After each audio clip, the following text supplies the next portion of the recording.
रत्नेश शुक्ला जी, कर्नाटक से। राधे राधे महाराज जी। महाराज जी, मेरा प्रश्न है सूक्ष्म अहंकार को लेकर। बाहरी अहंकार व घमंड को तो हम पहचान लेते हैं, वो उससे बचने की कोशिश भी करते हैं, लेकिन साधना के मार्ग पर चलते चलते एक बहुत बारीक अहंकार सा अंदर आ रहा है महाराज जी। मैं इतना नाम जप कर रहा हूँ, मैं एक भक्त हूँ, ये विचार इतनी चतुराई से मन में बैठ के आता है कि पता ही नहीं चलता कि भक्ति क्षीण हो रही है महाराज जी। भगवान से प्रार्थना करो, वो तुम्हें ज्ञान देंगे तभी ये नष्ट होगा। भगवान जब ज्ञान देते हैं तो अपनी सामर्थ्य दिखाई देती है, कुछ नहीं हूं मैं। सच्ची मानिए, कुछ नहीं हूं। जो कुछ हो रहा है वो प्रभु की कृपा से हो रहा है, भगवान का दुलार है, भगवान हम पर कृपा किए हैं, इसलिए हम भगवत मार्ग में चल पा रहे हैं।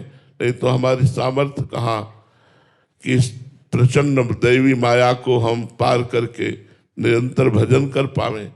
नहीं नहीं, इसमें तो सिर्फ भगवान की कृपा है। इस भाव से सूक्ष्म अहंकार भी नष्ट हो जाता है। ये कर्ता भाव मूढ़ता है, अज्ञान है। मैं भजन करता नहीं, मुझसे कराया जा रहा है।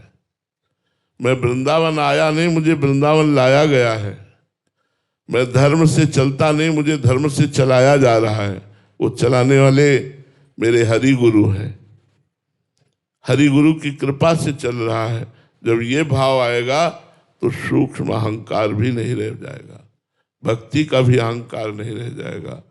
जब तक अहंकार रहता है तब तक मूढ़ता रहती, जब तक मूढ़ता रहती तब तक कर्ता भोक्ता भाव रहता है और जन्म मरण चक्र बना रहता है। अवश्य में भोक्तव्यम कृतम कर्म शुभाशुभम।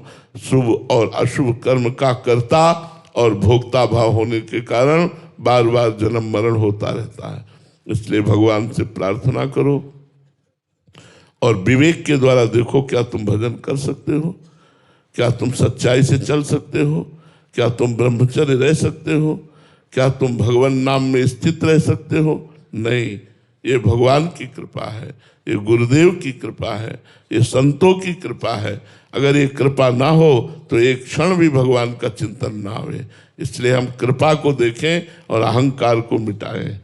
संतों के संग से, भगवान के भजन से, भगवान की प्रार्थना से इसी अहंकार को मिटा देना मतलब जन्म मरण के चक्र से मुक्त हो जाना। यही संस्कृति के चक्र में घुमाने वाला मूल है अहंकार। संस्कृति मूल शूल प्रदनाना, सकल शोकदायक अभिमाना। यह अभिमान ही समस्त दुखों को देने वाला, संस्कृति चक्र में घुमाने वाला है। इसलिए खूब नाम जप करो। कमलेश जी।